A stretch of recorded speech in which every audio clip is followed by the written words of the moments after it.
Kimberly Whipple and Doug Cook here with Hancock Mortgage.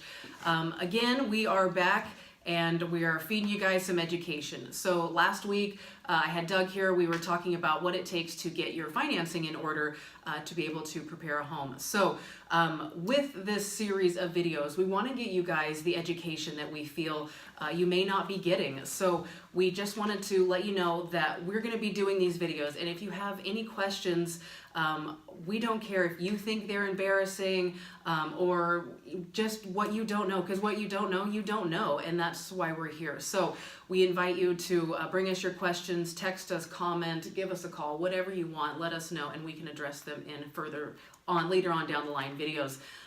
So today we are going to be talking about the upfront costs of purchasing a home. And then we're going to talk a little bit about the difference between a pre-approval and a pre-qualification.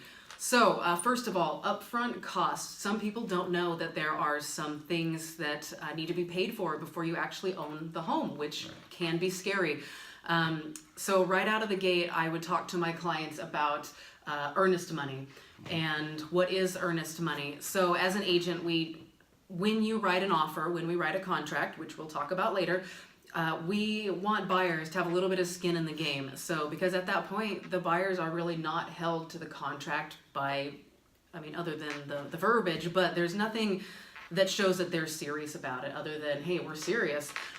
So it's a little bit of a reassurance for the seller that if for whatever reason later on down the line in the contract things fail, the seller may or may not get some of this earnest money. So earnest money, that is delivered with an accepted contract. So you don't need to pay it right when you write the contract. You can, but it is not applicable until the offer is accepted. And then that just gets held in a brokerage's trust account, or we can hold it with a title company. And so we typically say it's about 1% of the purchase price. Very common for the area is about $1,000 though. So if all goes well, and again, we will talk about this later, if all goes well and you get an accepted contract, you have $1,000 right off the top that is going to be held into an account. So you need to account for that. And then we've got a home inspection, which there are several folks in town, and they offer different pricing and different packages, but I like to say budget on the high end. So we'll say about $500. And then the appraisal fee. Sometimes lenders are able to roll the appraisal fee into the loan. But Doug, can you tell me about that? Yeah, most of the time the appraisal is going to be paid at the back end, so within the closing costs. Mm-hmm.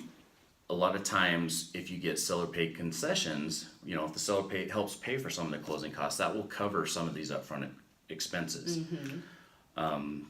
And then there are some programs out there like the VA. We can roll those into the loan. And what is a VA? VA it's a loan program that veterans they qualify for it by serving so much time in the military and have a certain type of discharge. And so that's my baby. Yes, Doug is the vet's vet. So if you are a veteran or currently active, he's your man. So with that, Doug and I talk all the time about our clients and how it's best, how we're able to best represent them. So at the time when we're making an offer, I would talk to Doug and say, hey, do my clients need to pay for the appraisal up front? Can you roll it in? Can it be part of the closing costs? What's going to be the best for you, and how we can get that worked up. So I like to say, I hope that there's roughly about $2,000 that you have on hand, ready to spend.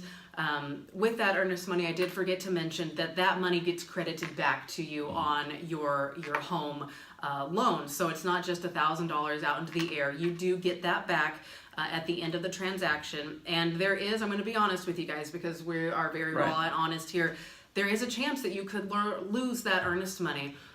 As an agent, it's my job to make sure that you don't lose that earnest money. And knock on wood, I have not had anybody lose their earnest money while working with me. So there are several contingencies in place. And again, we will talk about all that. I don't want to overwhelm you. But I do want to talk about, some people say, I've been pre-approved or I've been pre-qualified.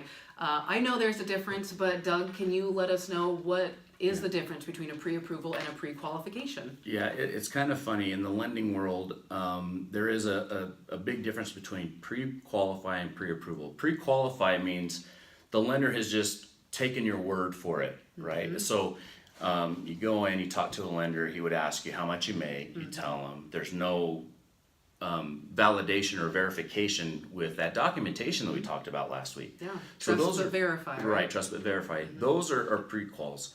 A pre-approval is when the lender will take all your documents, do a credit analysis, do an income analysis, and run it through what we call an automated underwriting system. That's a computer program that will take all your information and it'll bump it against the guidelines for whichever program that you're trying to qualify for. And then once you get an approved eligible, then we can give you our pre-approval letter. Yes. Which in turn you take that with the agent and present it to the seller, and then that's kind of your lane.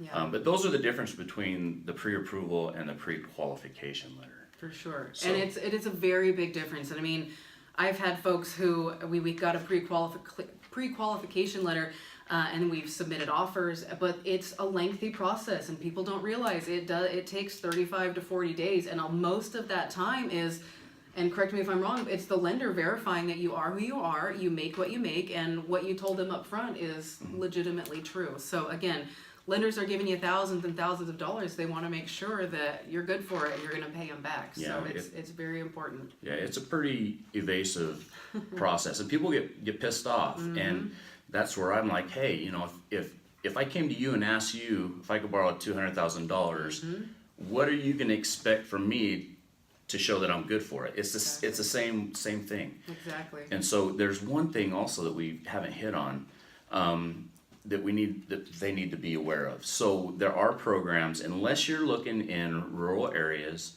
or if you are a veteran and qualify for a veteran loan, you're going to need a down payment. Yes. And so depending on the program, you're looking anywhere from 3% to 20%. Yeah. And so those are things that you would talk to your lender about, and we would just try to navigate, depending on your situation, what to be prepared for. So the more you can do up front, the easier the process will be and the smoother it will be. Oh, yeah. And stress-free. For sure, definitely. All right, guys, so that is what we've got for you today. I know it feels like the fire extinguisher with all this information coming at you, but rest assured, we are going to be here doing several videos, and stay tuned next week because we're going to go shopping. So we will see you guys later, and again, let us know what questions you have. What can we answer for you? And we will see you guys next time. Bye.